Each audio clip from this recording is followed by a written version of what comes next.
네, 여러분 안녕하십니까? 네, 청개구리 투자클럽의 전문가 권현철입니다. 제가 오늘 소개해드릴 종목은 대한제당이라는 종목입니다. 대한제당 002790. 네, 00270 대한제당. 많이 들어보신 종목인데요. 굉장히 오래된 기업이죠. 기업 내용 볼까요? 네, 기업 개요 보면은 1956년에 설립됐습니다. 한국 전쟁 이후 얼마 안 돼서 설립이 됐죠. 굉장히 오래된 기업이고 68년에 상장이 됐고,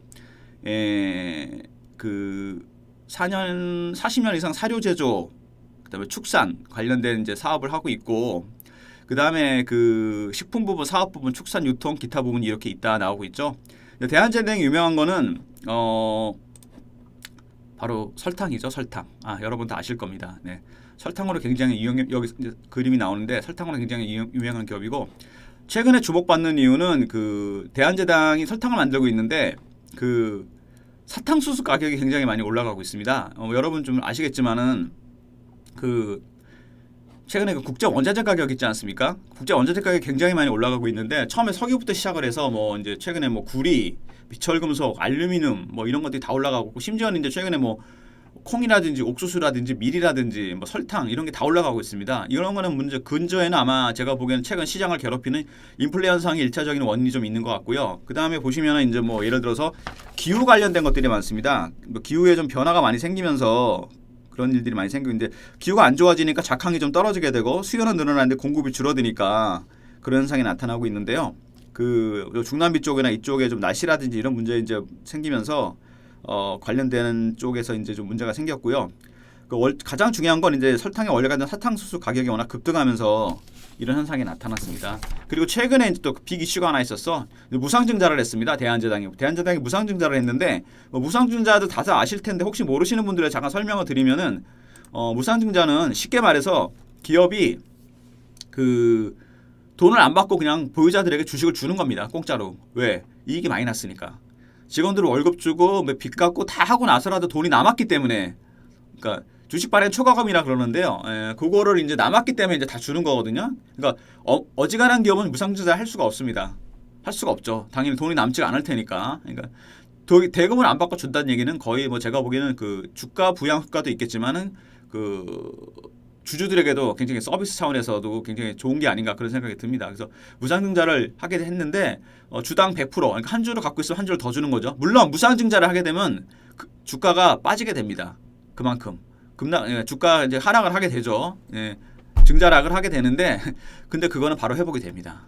중요한 거는 유상증자는 하게 되면 증자락을 하게 되면은 가격이 떨어지게 되면은 회복이 잘 안 되는 경우도 있거든요. 근데 이거 무상증자 같은 경우는 대부분 다 회복이 되고, 여기 주가를 보시면은 권리락했다는 게 나오죠. 이거 무상증자 권리락을 한 겁니다. 근데 바로 회복이 됐죠. 차트 보시면은 벌써 여기서부터 이평선들이 거의 수렴을 하다가, 제가 늘 말씀드리죠, 갑자기 급변동을 했습니다. 거래가 늘면서 전형적인 현상입니다. 그러니까 주식을 보실 때 잘 보셔야 될 게 항상 거래량입니다. 거래량을 잘 보셔야 됩니다. 주가는 조금 이제 세력들이라든지 변동성이나 그런 것들 때문에 눈속임이 일어날 수도 있죠. 일종의 페이크가 일어날 수도 있는데 거래량은 속일 수가 없죠. 이평선이 거의 모인 다음에 여기서 거래가 확 터지면서 주가가 급변동을 하죠. 슈팅이 크게 나왔습니다. 액면 분할 한번 했고, 그 다음에 여기서 무상증자 권리락이 나왔죠. 그 다음에 슈팅이 나왔는데, 이 대란 거래 굉장히 의미 있는 거래입니다. 왜 대란 거래 터졌을까? 물론 무상증자에 대한 어떤 그런 호재성 거래도 있겠지만, 그거보다는 제가 보기엔 사탕수수 가격이 올라가고 설탕 가격이 올라갔던 거, 당연히 그게 올라가면 제품 단가를 올릴 수밖에 없겠죠. 설탕을 안 먹을 수는 없지 않습니까? 온 사방에다 설탕이 들어가는데 안 먹어, 설탕하고 소금은 필수 소재 아닙니까? 그럴 수밖에 없는 거고, 그렇기 때문에 주가가 이제 슈팅이 한번 크게 나왔던 거고, 주봉으로 보시면은 굉장히 오랜 기간 동안 기었죠. 한 3년 정도 기었습니다. 여기서 거래가 터지고 한 번씩 푹 쉬었죠, 거의. 근데 이 대란 거래 굉장히 의미심장한 거래입니다. 특히 올해 들어서 굉장히 큰 거래가 터졌죠.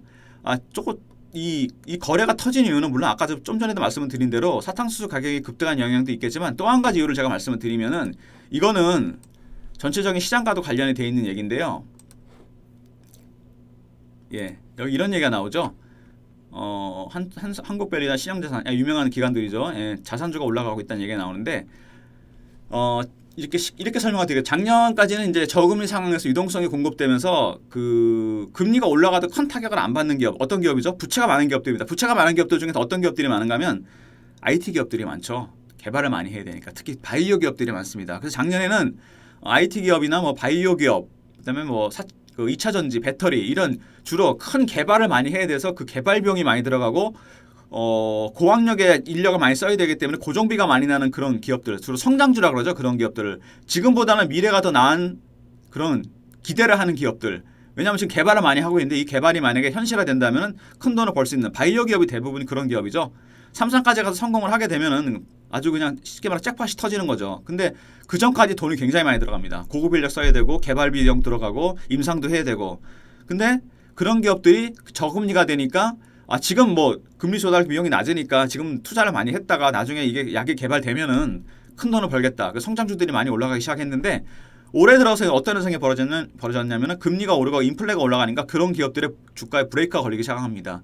당장 지금 자산을 조달하는데 그러니까 그 자금을 조달하는데 코스트가 올라가게 되니까 그런 기업들에서 눈을 돌리고 일단 또 많이 오른 것도 있겠죠. 그래서 매도를 하고 어느 쪽으로 눈을 돌렸냐면은 그동안 많이 소외됐지만은 기본적인 내용이 좋고 튼튼하면서 재무구조도 좋고 이런 기업들이 올라갔습니다. 여기 보시면은 순자산 비율, 그러니까 PBR이 낮은 기업들, PBR이 낮다는 건 뭐냐면 당장 그 회사를 청산했을 때 만약에 PBR이 1이라 그러면 청산 가치와 현재 주가는 균등하다는 얘기입니다. 근데 만약에 PBR이 0.5라는 얘기는 뭐냐면은 당장 그 기업을 청산했을 때 가치가 현재 주가보다도 더 싸다는 얘기입니다. 절반 정도가 2배가 올라가도 된다는 얘기죠. 여기 보시면 뭐 대한제당, 대한화성, 일신방직, 만호제강, 뭐 베뉴지, 한일철강 다 이제 그런 기업들입니다. 업력이 오래됐으면서 MS가 높고 점유율이 높고 현재 하고 있는 굉장히 잘하면서 특히 재무구조가 우량한 기업들 이런 기업들이 이제 주가가 주목받기 시작했죠. 근데 가장 단순한 이유는 가격입니다. 성장률 너무 비싸졌고 가치 좀 싸다는 얘기죠. 주식에서 가장 큰 악재는 가격이 비싼 거고 가장 좋은 호재는 가격이 싼 겁니다. 그래서 이런 기업들이 올라가기 시작했다는 거고요. 대한제당 재무구조 같은 거 보시면은 여기 딱 벌써 1,400% 유보율에 부채 비율이 130%입니다. 이익 꾸준히 나오고 있죠. 아까 말씀드렸는데 PBR도 1이 안 됩니다. 올해 같은 경우는 0.3까지 떨어졌거든요. 그러니까 굉장히 지금보다 3배가 올라가도 된다는 얘기입니다. 쉽게 말해서 단순히 계산하면 굉장히 우량한 기업이고 재무구조가 좋고 그래서 주목받기 시작했던 거고요. 차트 보시면 벌써 이 상당 기간 동안 기었죠. 이 기간 동안 이제 어떤 게 올라갔죠? 성장주가 올라갔죠. 바이오, 2차 전지, 배터리 이런 것들이. 근데 이제 주목받기 시작한 거죠. 월봉으로 보셔도 뭐 잔잔한 그래프를 보이다가 특히 올해 들어와서 굉장히 큰 거래가 터지면서 올라왔죠. 어마어마합니다. 거래 터지는 게. 이 주식은 앞으로 상당 기간 상승 트렌드를 보이면서 갈 가능성이 있다는 얘기입니다. 쉽게 말해서.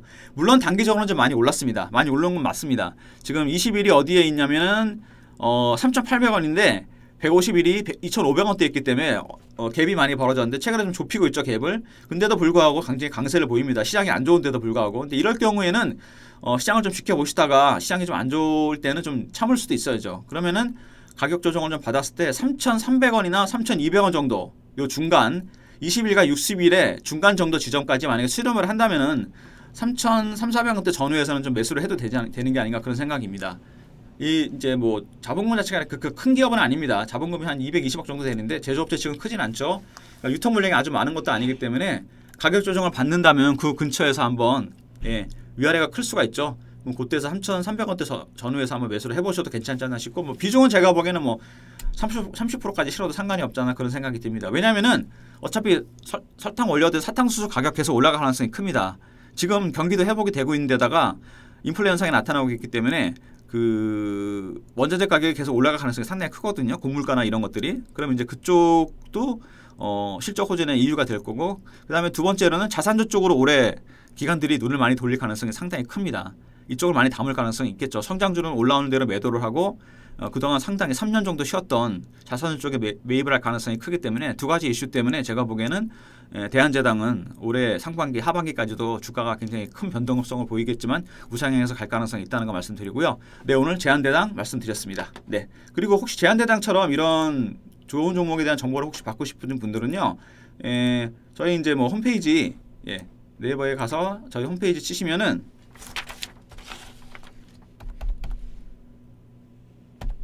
청개구리 투자클럽 치시면 메인 화면에 빨간색 화면이 나옵니다. 여기에 클릭하시면은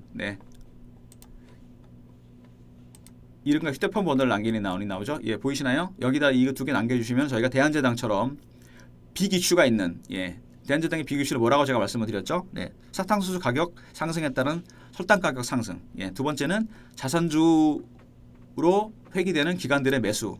이 두 가지 현상 때문에 올라갈 가능성이 상당히 큰데 이런 올해 상반기까지 굉장히 수혜를 볼 수 있는 그런 신선한 종목들에 대한 정보를 드리도록 하겠습니다. 네, 오늘 대한제당 소개해드렸습니다. 감사합니다.